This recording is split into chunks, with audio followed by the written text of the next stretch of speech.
السلام عليكم ورحمة الله وبركاته. بسم الله والصلاة والسلام على رسول الله وعلى آله وصحبه ومن والاه. لا qaaliga ku soo dhawaada duco channel. Waxaan maanta ka hadlaynaa duco aad u qiimo badan. Ducada waxaa la akhristaa habeenka marka la seexanayo. Waxay ka hadlaysaa waxyaabo badan oo adduun iyo aakhiraba liibaan lagu gaaro. qofka raba inuu Ilaahay dan ama muraad u sheegto ama uu tala saarto waa ducada ugu fiican. habeen walba markaad seexanayso arrimahaaga Ilaahay ku amaanso. Nabiga sallallahu alayhi wasallam waxa uu yiri qofka marka uu rabo inuu jiifsado inta uusan aadin gogashiisa ka hor waa inuu soo weyse qaataa sida asagoo tukanayo oo kale. intaas kadibna uu u jiifsado dhinaciisa midig. marka uu soo weyse qaato dhinaca midig uu u jiifsada waa inuu akhristaa ducadan soo socoto: اللهم إني أسلمت نفسي إليك ووجهت وجهي إليك وأفوض أمري إليك وألجأت ظهري إليك رغبة ورهبة إليك لا ملجأ ولا منجا منك إلا إليك آمنت بكتابك الذي أنزلت وبنبيك الذي أرسلت. ونكعلنا يا مركله: اللهم أسلمت نفسي إليك ووجهت وجهي إليك وفوضت أمري إليك وألجأت ظهري إليك رغبة ورهبة إليك لا ملجأ ولا منجا منك إلا إليك آمنت بكتابك الذي أنزلت وبنبيك الذي أرسلت.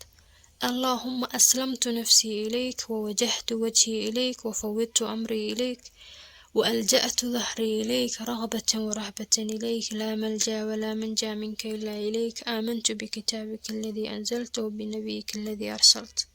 دعاء معنى هذا واسدان: الله نفتيدا adigan ku jeediyay oo wajigayga xagaaga ayaan u jeediyay oo taladayda adigan ku dhiibtay dhabarkaygana adigan magan kaaga dhigay. rajo iyo baqdin labadaba way iga kaahayaan, waan ka cabsanayaa waan ku rajeynayaa. mana jirto meel adiga lagaaga baxsado oo lagaaga badbaadi karo ilaa adiga badbaadadaada u noogiye. waxaan rumaysanahay kitaabka aad soo dejisay iyo rasuulka aad soo dirtay sallallahu alayhi wasallam. wuxuu yiri nabiga sallallahu alayhi wasallam qofkii asagoo weyse qabo oo dhanka midig u jeedo intaas dhaho oo aad seexatid, haddii aad dhimato inta habeennimada ah qofka wuxuu ku dhiman doonaa islaamnimo iyo fitro.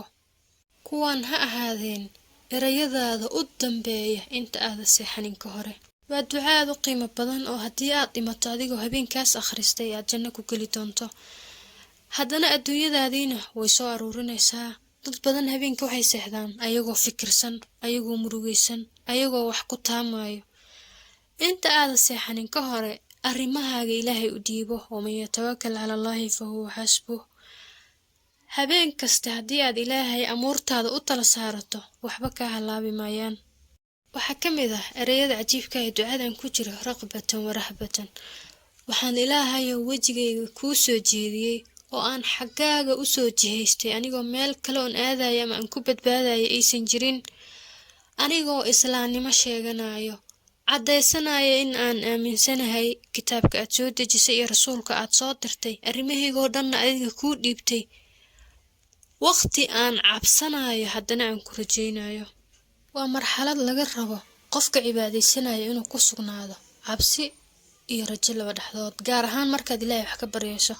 waxay u soo dhacday aayadii Ilaahay ku ammaanayay Nabi Zakariya xaaskiisa markii ay baryeen: fastajabnaa lahu wa wahabnaa lahu yaxyaa wa aslaxnaa lahu zawja innahum kaanuu yusaaricuuna fi lkhayraati wa yadcuunanaa ragaban wa rahbatan wa kaanuu lanaa khaashiciin.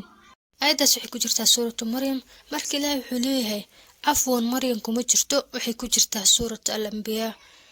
alle wuxuu leeyahay Zakariya waan ka aqbalnay ducadiisii, waxaan siinay Yaxya xaaskiisii madhashada ahaydna ciladihii waan ka furnay. waxyaabaha marka lagu tilmaamayo ay sameyn jireen waxaa ka mid ah: wayadcuunanaa ragaban wa rahbatan wa kaanuu lanaa khaashiciin. inay Ilaahay baryi jireen ayagoo ka cabsanaya haddana rajeynaya, kuwo qashuucan ay ahaan jireen. marka aad bay u wanaagsan tahay in waqtiyadaad Ilaahay baryayso aad ka cabsato aadna aad u rajeyso. waxaan filayaa inaad ku duceysan doontaan ducadaas fududan soo baranay. intaan ku kulmi doono muuqaalka kan xigo, nabadgelyo.